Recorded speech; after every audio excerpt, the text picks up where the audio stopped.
رشید بھائی سے محبت کا اظہار یقیناً بہت عمدگی سے، بہت سلیقے سے ہمارے مقالہ نگاروں نے کیا۔ میرا چونکہ ان سے تعلق بہت طویل رہا ہے اور بہت قریبی رہا ہے، یہ میری خوش بختی ہے کہ اللہ رب العزت نے بر صغیر پاک و ہند میں جتنے نعت شناس تھے، نعت سے جڑے ہوئے لوگ تھے، نعت کی علمی فکری روایت کو بیان کر رہے تھے، آگے پہنچا رہے تھے، اللہ رب العزت نے ان سب سے مجھے قریب کر دیا اور اس سے بہت ساری برکات کا سامنا میری زندگی میں ہوا۔ ایک ایسے زمانے میں جب نعت پر تنقید کی بات کی جائے تو فوراً ذہنوں میں مذہبی شدت پسندی کے رجحانات تازہ ہو جاتے تھے۔ جس زمانے میں یہ کلمات کہے جاتے تھے کہ نعت پر تنقید کو رسول اللہ صلی اللہ علیہ وآلہ وسلم پر تنقید تصور کیا جائے گا، یعنی ایک ایسا زمانہ جب تنقید کا لفظ مذہبی حلقے میں تنقیص کے لیے استعمال ہوتا تھا، جبکہ تنقید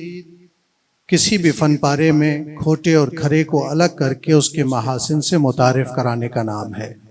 اس کے عیوب سے واقف کرانے کا نام ہے، تاکہ اگلی نسلیں جب اس مرحلے سے گزریں تو وہ ان عیوب کا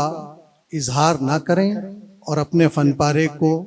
زیادہ سے زیادہ محاسن سے آراستہ کر سکیں۔ ایک ایسے زمانے میں نے نعت رنگ کا آغاز کیا اور اس ذہن کے ساتھ کیا کہ مجھے نعتیہ ادب کو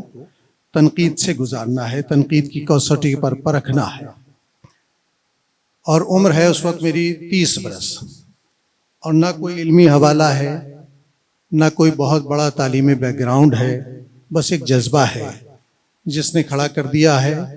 یا کسی نے کھڑا کر دیا ہے۔ وہ جب کسی سے کام لینا چاہتے ہیں تو اگر اس میں صلاحیت نہ ہو تو صلاحیت عطا کر دیتے ہیں،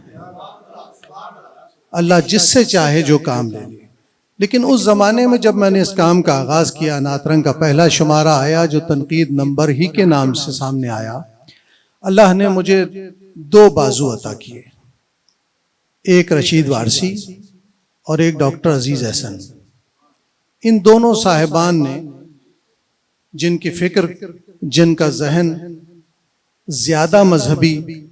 لیکن کچھ ادب سے قریب بھی تھا۔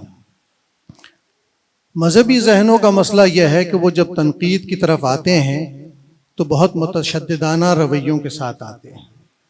وہ تنقید اور فتوے میں کوئی زیادہ فرق نہیں رکھ پاتے ہیں، جو بات کہتے ہیں قطعیت کے ساتھ کہتے ہیں، اس لیے کہ انہیں اپنی بات کی، اپنے نقطے کی سند جو ہے حدیث سے، قرآن سے کہیں نہ کہیں فراہم ہوتی ہے۔ وہ شعر پر تنقید کرتے ہوئے شعر کی تہداری کو، شعر کی لطافت کو، شعر کے اعجاز کو، اختصار کو،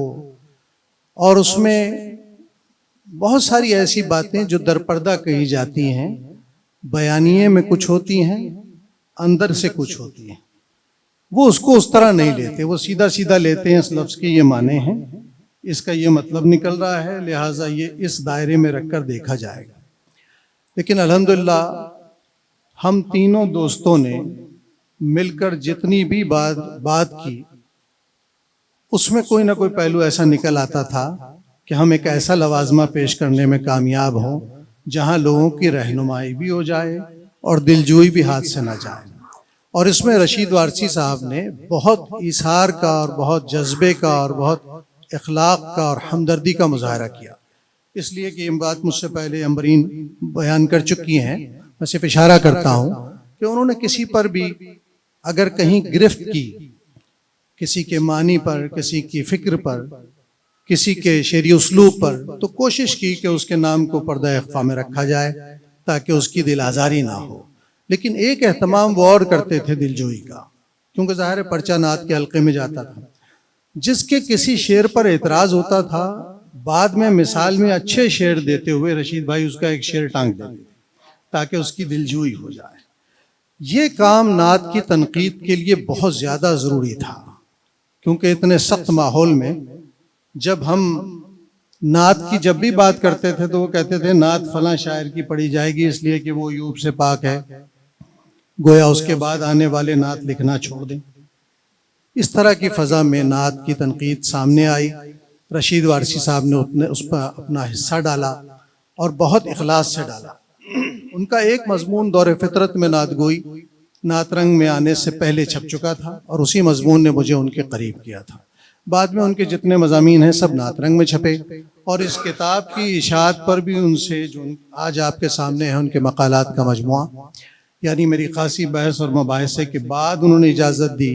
کہ اس لوازمے کو شائع کیا جائے، حالانکہ یہ سب نعت رنگ میں چھپ چکا تھا، کیونکہ وہ اس سارے سرمائے کو پی ایچ ڈی کے ایک مقالے میں ضم کرنا چاہتے تھے اور مزید کچھ لکھنا چاہتے تھے۔ لیکن جامعات کا جو ماحول ہے اور اس میں تعاون کی جو سطح نظر آتی ہے سادہ سے لوگوں کے لیے، اس کے کچھ مسائل رشید بھائی کے سامنے بھی تھے۔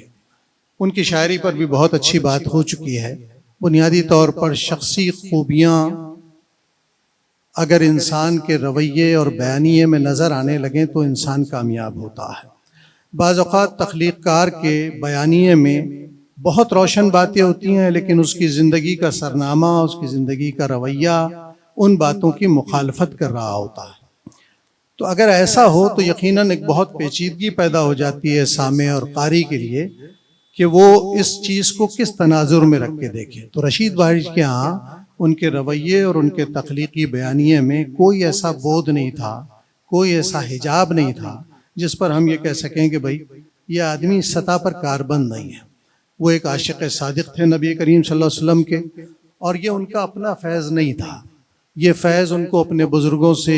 خون کی حرارت میں، خون کی روانی میں ملا تھا، اس لیے کہ یہ سارا خانوادہ سلسلہ وارثیہ سے منسلک ہے۔ ہمارے ہاں جتنے سلاسل ہیں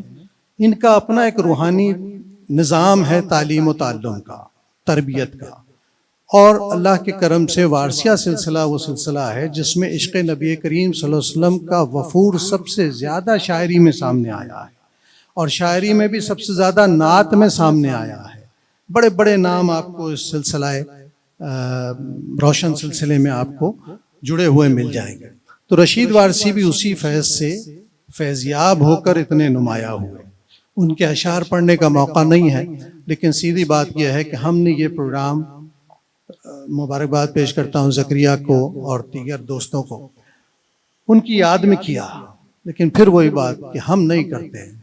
اللہ جس کی یاد کو روشن کرنا چاہتا ہے، اللہ جس کے کام کی مہک کو جاری رکھنا چاہتا ہے، اس کے لیے ایک ماحول کو سازگار کرتا ہے۔ یہ رشید وارثی کی کامیابی، کامرانی کا اعلامیہ ہی ہے کہ آج اتنے برس کے بعد بھی ہم ان کے کام کو، ان کے نام کو اور ان کی خوشبو کو جو ان کے فکر میں موجود تھی آج بھی اپنے اطراف محسوس کر رہے ہیں۔ یہ خوشبو انشاءاللہ ہمیشہ قائم رہے گی۔ جو نبی کریم صلی اللہ علیہ وسلم کے ذکر سے جڑا وہ کبھی مایوس نہیں ہوتا، کبھی ناکام نہیں ہوتا، اور یہ رشید وارثی تو ایک علامت ہے۔ حضرت حسان بن ثابت رضی اللہ تعالیٰ عنہ سے لے کر آج تک جتنے لوگ اس دامن رحمت سے وابستہ ہوئے، اس ذکر سے وابستہ ہوئے، وہ روشن ہی رہے اور روشن ہی رہیں گے۔ بہت شکریہ۔